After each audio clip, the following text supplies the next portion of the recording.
Hello everyone, today we are talking about how you can increase your marks in quant.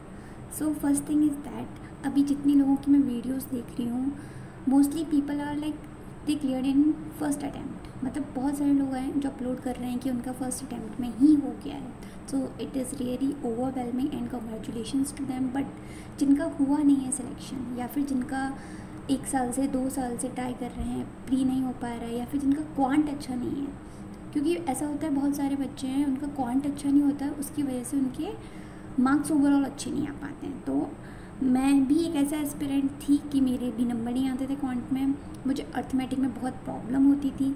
तो मैंने क्या strategy use करी और किस वजह से मेरे नंबर इंक्रीज़ हुए, और लास्ट ईयर 2024 में मैंने अपने सारे प्रीलिम्स एग्जामिनेशन और मीन्स एज वेल क्लियर किए हैं। तो let's talk about how you can increase your marks in quant. The first thing is that you first complete your syllabus. This is the basic thing. अगर आपने पहले से ही paper दिया हुआ है, प्रीलिम्स दिया हुआ है, तो आपने कुछ तो पढ़ा ही होगा, तो आपका सिलेबस ऑलरेडी कंप्लीट होगा। लेकिन बहुत लोगों की क्वेरीज आती है कि सिलेबस तो कंप्लीट कर लिया लेकिन देयर आर सर्टेन टॉपिक्स, जैसे अर्थमेटिक में बहुत सारे टॉपिक्स हैं जो क्लियर ही नहीं हो रहे हैं। तो मैंने जो टीचर से पढ़ा था Kaushik sir is the best teacher to teach you anything in arithmetic. Not in arithmetic, he is the overall best teacher. अगर आपको क्वांट किसी से भी पढ़नी हो जो एकदम क्वांट में एक्सपर्ट हो फॉर अकॉर्डिंग टू मी, तो आप कौशिक सर को प्रेफर कर सकते हैं। तो उनकी एक प्लेलिस्ट रही है अर्थमेटिक की, जिससे कि आप पूरा अर्थमेटिक अपना बेसिक से क्लियर कर सकते हैं। और अगर आपको एक टॉपिक समझ में ना आए तो आप क्या कर सकते हैं कि उस टॉपिक को 2 या 3 बार उस वीडियो को देख सकते हैं। तो it will really help you to increase your marks. Second thing is, so first you completed your arithmetic classes, all the classes are done. तो आप उसके बाद क्या कर सकते हैं, सेक्शनल पे जा सकते हैं। सेक्शनल किसके, अगर आपको स्पीड बनानी है तो आपको कोई भी आरआरबी पीओ या फिर आईबीपीएस पीओ या एसबीआई पीओ के मार्क्स नहीं देने हैं क्वांट के। क्यों? क्योंकि उनके क्वेश्चंस थोड़े अच्छे लेवल के होते हैं और आपके मार्क्स थोड़े से कम आएंगे तो यू विल फील लो कि मैंने सारा सिलेबस कर लिया है, अर्थमेटिक भी पढ़ ही लिया है, फिर भी नंबर नहीं आ रहे हैं। तो आपको क्या करना है, पहले RRB clerk, SBI clerk, IBPS clerk के जो भी मॉक्स हैं सेक्शनल क्वांट के, वो अटैम्प्ट करने हैं। जिससे क्या होगा कि आपकी स्पीड बढ़ेगी। दूसरा, आपको जब अर्थमेटिक बनने लगेगा थोड़ा कॉन्फिडेंस बूस्ट होगा। तो आपको कौन से लेवल के मॉक्स लगाने हैं जो थोड़े से ईजी साइड में हो, तो आप क्लर्क लेवल के मॉक्स प्रेफर कर सकते हैं।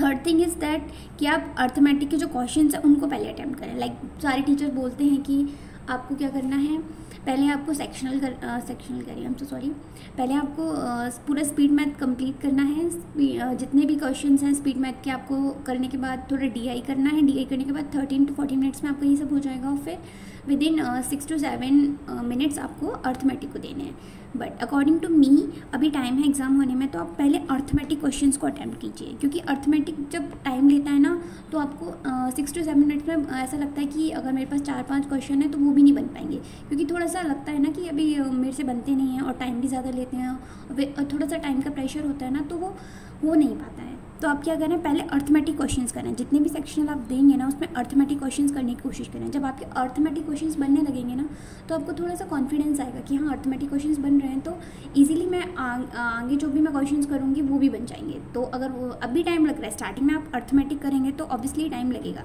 क्योंकि अगर वो पहले से बन नहीं रहे हैं तो उनको बनाने में टाइम लगेगा। लेकिन वो धीरे धीरे जब आप ओवरकम कर लोगे जो अर्थमेटिक बनाने का फेयर है ना, अर्थमेटिक का जब फेयर ख़त्म हो जाएगा तो ईजिली,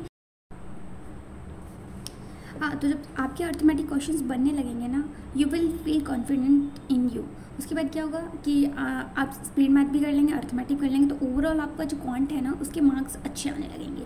तो ओवरऑल क्वांट में मार्क्स अपने आप ही इंक्रीज हो जाएंगे जब जो फेयर है मोस्टली अर्थमेटिक का ख़त्म हो जाएगा। तो then what you have to do, analyse करना है। जब आप पूरा अटैम्प्ट करेंगे सेक्शनल देने के बाद आपको उसको एनालाइज करना है, और जो भी चैप्टर अर्थमेटिक में गलत हुआ या बना नहीं उसका टॉपिक को आप या तो फिर से रिवाइज़ कर सकते हो, या फिर वो क्वेश्चंस को आप 2 या 3 बार फिर से रिवाइज़ कर सकते हो खुद से सॉल्व करके कि ये क्वेश्चंस मेरे से कहाँ गलत हुआ था या मुझे समझने में क्या प्रॉब्लम हुई थी। ये करने के बाद आपको क्या करना है, फिर से री रिवाइज़ करना है वही टॉपिक को।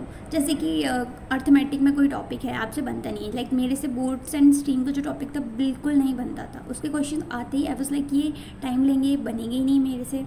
तो मैंने उसको 3 से 4 बार पढ़ा और सारे क्वेश्चंस लगाए फिर से, और जब सर पढ़ाते थे तो मैंने वीडियोस को पॉज करके खुद से करने की कोशिश की। जब मेरे से वो बनने लगे then I so this is the strategy I used and hopefully I thought कि आपको भी हेल्प करेगी। तो अगर आपके मार्क्स इंक्रीज़ हुए इस वीडियो से तो प्लीज़ आप एक कमेंट करें प्यारा सा और मुझे थोड़ा सा प्यार दें और मेरे चैनल को सब्सक्राइब करें। And thank you so much to watch this video and best of luck all of you for the 2025 examinations and wish you a luck.